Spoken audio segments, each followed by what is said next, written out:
الحمدللہ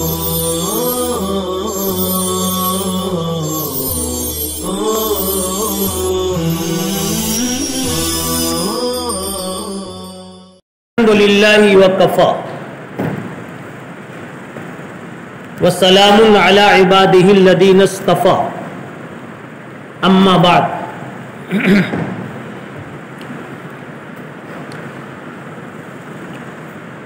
فبالاسناد المتصل منی الی الامام الحافظ الحجہ امیر المؤمنین فی الحدیث ابی عبداللہ محمد ابن اسماعیل البخاری رحمہ اللہ تعالی ونفعنا بعلومہ آمین وحشرنا فی زمرتہ آمین انہ قال حدثنا محمد بن ابی بکر المقدمی قال حدثنا معتمر عن عبید اللہ عن محمد بن المنکدر عن جابر بن عبداللہ عن النبی صلی اللہ علیہ وسلم قال دخلت الجنہ او اتیت الجنہ فابصرت قصرا فقلت لمن هذا قالوا لعمر بن الخطاب. جابر بن عبداللہ فرماتے ہیں، حضرت جابر کے والد حضرت عبداللہ، باپ بیٹا یہ دونوں صحابی ہیں. حضرت عبداللہ رضی اللہ تعالی عنہ غزوہ احد میں شہید ہو گئے تھے.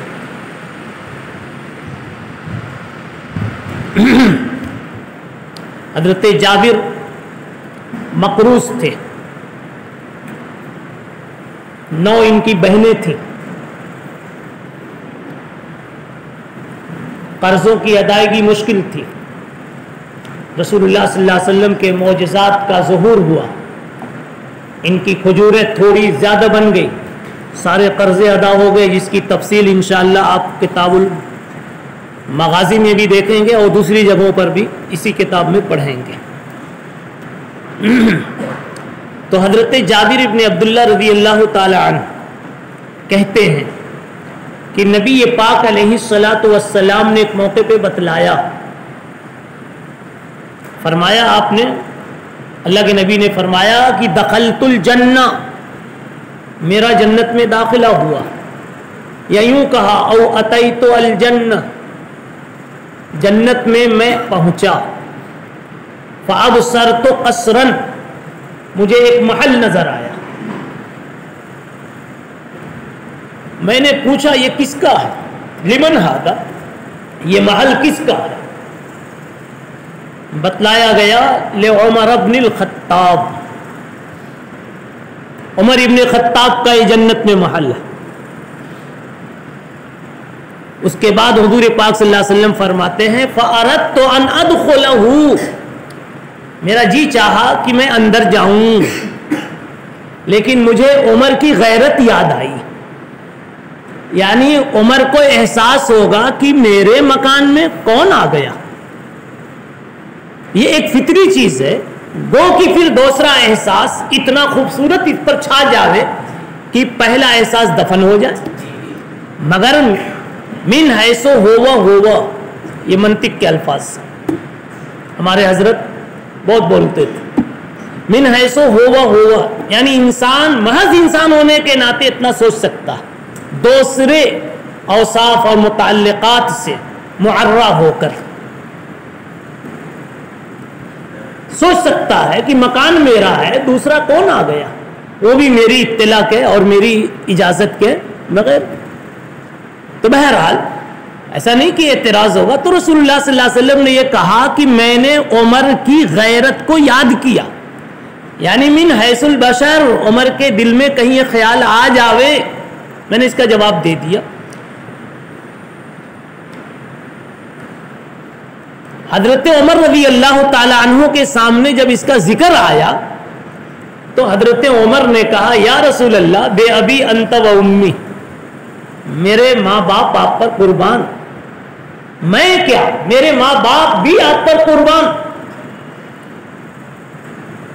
او علیک اغار، کیا میں آپ کے متعلق غیرت دکھاؤں گا؟ کیا میں آپ کے متعلق ایسا خیال پیدا کروں گا؟ بس یہ پوری روایت میں اتنی بات آئی.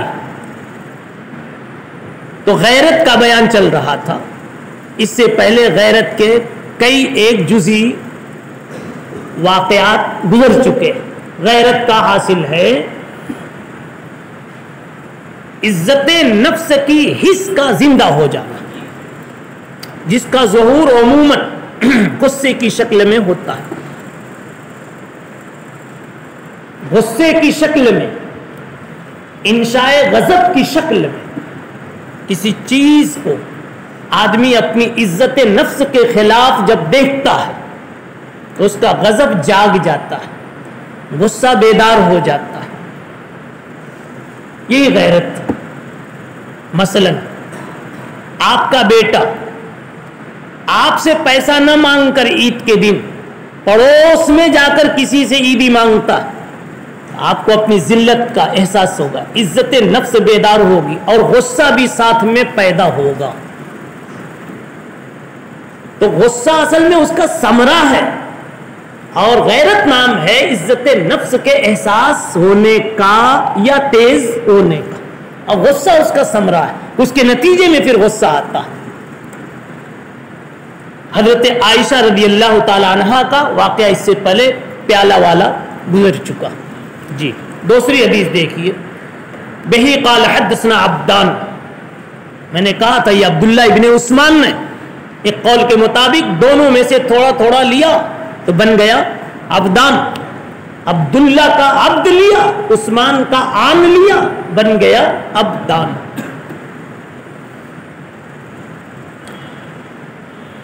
قال اخبرنا عبداللہ عن یونس عن الزہری قال اخبرنی ابن المسیب عن ابی ہریرہ قال بینما نحن عند رسول اللہ صلی اللہ علیہ وسلم جلوس، ہم نبی پاک صلی اللہ علیہ وسلم کے پاس بیٹھے ہوئے تھے تو حضور پاک صلی اللہ علیہ وسلم نے فرمایا. دیکھو جب کہا جائے کہ اللہ کے نبی صلی اللہ علیہ وسلم نے یوں کہا کہ میں جنت میں گیا، میں نے جنت دیکھی، تو اس کی دو تین تعویلیں کر لیجئے. یا تو شب معراج میں ایسا واقعہ پیش آیا، یا یوں کہ خواب میں ایسا پیش آیا. یہ دو بنیادی. اور کبھی کبھی یوں بھی معنی ہو سکتا ہے کہ اللہ تعالیٰ نے ایسا آپ کو بتایا کہ آپ جنت میں گویا پہنچ گئے اور آپ ایسا دیکھ رہے ہیں اور کر رہے ہیں. یہ گویا کے ساتھ. لیکن پہلی دو تعویل ہر جگہ چل سکتی ہے. جی چوتھی تعویل مت کرنا کہ آپ عالم الغیب ہیں، یہاں سے بیٹھے ہوئے سب کچھ دیکھ رہے ہیں، کر رہے ہیں. الا بالتصریح من النبی صلی اللہ علیہ وسلم. آپ نے اس روایت میں فرمایا کہ میں سویا ہوا تھا. ابو ہریرہ کہتے ہیں کہ صحابہ کے بیچ حضور پاک صلی اللہ علیہ وسلم تھے، ہم بیٹھے تھے، آپ نے فرمایا کہ انا نائم، میں سویا ہوا تھا. رأیتونی فی الجنہ، اب خواب کی بات تھی، میں نے اپنے کو جنت میں پایا. فَإِذَا امرأة تَتَوَضَّأُ، ایک عورت وہاں وضو کر رہی تھی، ایک حور کہہ لیجئے، ایک عورت وہاں وضو کر رہی تھی محل کے ایک گوشے میں، ایک کنارے میں. میں نے پوچھا لمن ھذا، یہ کس کے لیے ہے؟ یہ عورت، یہ خاتون، یہ حور کس کو ملے گی؟ کس کی ہے؟ یعنی کس سے اس کی منگنی کس سے ہوئی ہے؟ یہ دوسرے الفاظ میں کہہ لیجئے ہوئی ہے کہ نہیں ہوئی، کس سے ہوئی ہے؟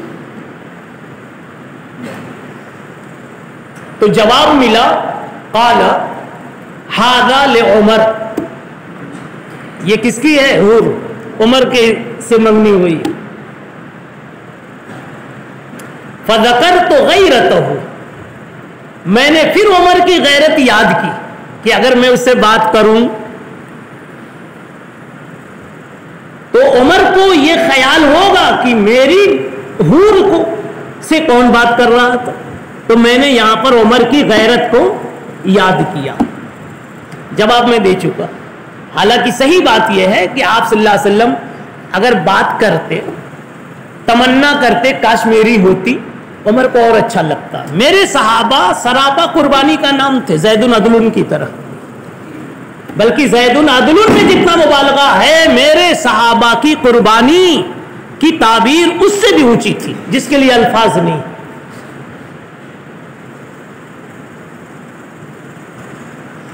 تو آپ کہتے فولیت مدبرا، پھر میں اس محل کے پاس سے، اس حور کے پاس سے، اس خاتون کے پاس سے ہٹ گیا، منہ پھیر کر پیٹ پھیر کر چل دیا. فبقا عمر، مجلس میں عمر تھے، رو پڑے.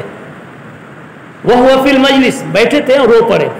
ثم قال او علیک یا رسول اللہ اغار، ارے یا رسول اللہ میں آپ کا ہوں، آپ اگر وہ آپ کی ہو جاتی، آپ بات کر لیتے تو کیا مجھے عمر کو خیال ہوتا؟ سوچو، وہی عمر جو کبھی تلوار لے کے جا رہے تھے، اور آج اس عمر کو اتنا عشق ہو گیا جناب رسول اللہ صلی اللہ علیہ وسلم. یہاں امرأۃ تتوضأ، ایک عورت وضو کر رہی تھی. حافظ ابن حجر رحمت اللہ علیہ نے ایک بات کہی اور دوسروں نے ایک بات کہی. بعض دوسرے لوگ کہتے ہیں کہ وہ عورت تتوضأ، وضو کر رہی تھی،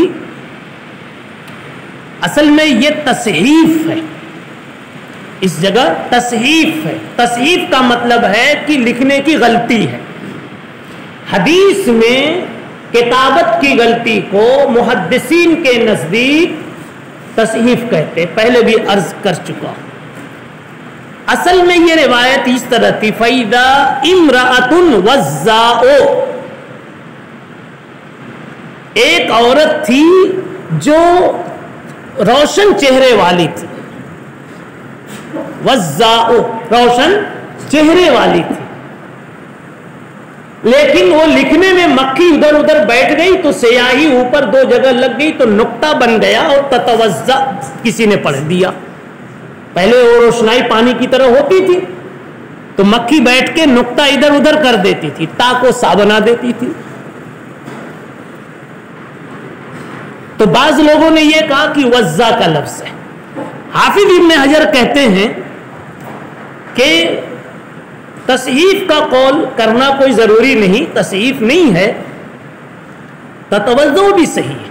اب اگر کوئی معنی سوال ہے تو وہ کر لیا جائے کہ کیا وہ عورتیں وہاں وضو کریں گی؟ تو کیوں وضو کریں گی؟ وضو کی جگہ تو دنیا ہے، اعمال کی جگہ تو دنیا ہے، پھر وہاں کیوں وضو کریں گے؟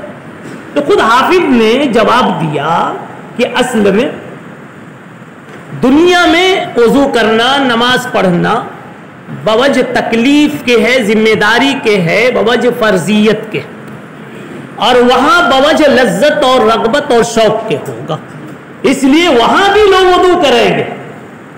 اور یاد رکھو، جس ترقی میں پہلی اینٹ شامل ہوتی ہے، آدمی اگر آدمی ہے تو پہلی اینٹ کو بھولتا نہیں، بڑے پیار سے اسے ہاتھ لگاتا. جنید بغدادی رحمت اللہ علیہ سے کسی نے پوچھا، حضرت یہ آپ ابھی بھی تسبیح لے کے گھوم رہے ہیں، 32 دانے والی، 100 دانے والی؟ یہ تو شروع میں پکڑائی جاتی ہے تاکہ اللہ اللہ اللہ اللہ سبحان اللہ الحمدللہ دل میں بیٹھ جائے. اب تو آپ کے تو رگ رگ میں اتر چکا ہے، تسبیح چھوڑ دیجیے. تو کہا بابا اسی کی برکت سے تو آیا ہے، اسی کو چھوڑ دوں؟ طلبہ کے لیے بہت بڑا سبق ہے. آپ اپنی دینیات کے الف با تا سا والے اساتذہ کو کبھی مت بھولو، بلکہ کہو کبھی اللہ سے یا اللہ میرے ان اساتذہ کو جنہوں نے الف لام لام جوڑ کر کے اللہ بولنا سکھایا، میم میم ہا میم میم دال جوڑ کر محمد بولنا سکھایا، اللہ میرے اساتذہ کو اسی محمد کی صحبت میں جگہ عطا کر دینا صلی اللہ علیہ وسلم. ڈھنگ سے دعا مانگو تو لذت ملے گی. کیا ہوگی؟ لذت ملے گی. میں کیا کہہ رہا تھا؟ تصحیف کی بات. تو حضرت علامہ ابن حجر رحمت اللہ علیہ فرماتے ہیں کہ یہ کہہ لو کہ تصحیف نہیں ہے بلکہ تتوضا صحیح ہے کہ وہ وضو کر رہی تھی. کیوں کر رہی تھی ایک دوسرا مسئلہ، بوجہ تکلیف کے نہیں، بوجہ التزاز کے، لذت کے لیے، شوق کی بنیاد پر، رغبت کی بنیاد پر وضو کر رہی تھی. اور دیکھو کہا گیا ہے ان الانبیاء احیاء فی قبورہم یصلون وہم یصلون، انبیاء اپنی قبروں میں زندہ ہیں اور نماز میں مشغول ہیں. یہ اب تکلیف کا دور ختم، روح نکل جانے سے تکلیف بمانا ذمہ داری جی، تکلیف بمانا مصیبت نہیں جی، تکلیف کا وقت ختم یعنی ذمہ داری کا وقت ختم، لیکن قبر میں اس لیے پڑھ رہے ہیں کیا کہ مزہ آ رہا. بعض بزرگوں نے کہا نا، مولانا فضل رحمہ گنج مراد آبادی رحمۃ اللہ علیہ نے، کہ میرے پاس اگر جنت میں حوریں آئیں گی نا تو میں کیا کہوں، قرآن سنانا ہے تو بیٹھو، نہیں جاؤ اپنے پاس ٹائم نہیں ہے. قرآن سنانا ہے تو بیٹھو ورنہ جاؤ، ہمارے پاس دوسرے کام کی فرصت نہیں ہے جی. اب علیہ اغانو یا رسول اللہ. اب دیکھیے ایک بات، حضرت عمر رضی اللہ تعالی عنہ شروع میں کیسے دشمن تھے اور اب کیسے عاشق ہو گئے. یہ سب اللہ کی طرف سے ایک ایسا نظام ہے جی، رسول اللہ صلی اللہ علیہ وسلم کی شان رفیع کو ظاہر کرنے کے لیے. اگر سارے کے سارے شروع ہی میں مرید بن جاتے، میرے نبی کے کمالات کا مظاہرہ کیسے ہوتا. سارے کے سارے دشمن، کلو اہل مکہ اور بڑی بڑی ساری طاقتیں دشمن، نہیں سمجھا. اور خاص طور پر دنیا میں جن کو با اثر کہا جاتا ہے، دنیا میں جن کو با اثر کہا جاتا ہے اور دنیا میں جن کو صاحب ثروت کہا جاتا ہے، با اقتدار کہا جاتا ہے، وہ سارے کے سارے مخالف تھے. لیکن سب دھیرے دھیرے آ گئے. الا من ختم اللہ علی قلوبہم، سوائے ختم اللہ والے کے. سب آ گئے کہ نہیں آ گئے؟ کیسے آئے؟ جب یہی سوال ہوتا ہے تو ورفعنا لک ذکرک کی تصدیق ہو جاتی. پیغمبر آپ کی کاوشوں کا، آپ کی فکروں کا، آپ کے اخلاق کا یہ ثمرہ تھا کہ ایسے سارے لوگ آپ کے ہاتھ میں آ گئے. تو رفعنا لک ذکرک کی تصدیق ہو جاتی ہے. بہرحال یہ دو حدیث آپ حضرات کے سامنے غیرت کے عنوان کی پیش کی گئی جی. سبحان اللہ بحمدہ، سبحان اللہ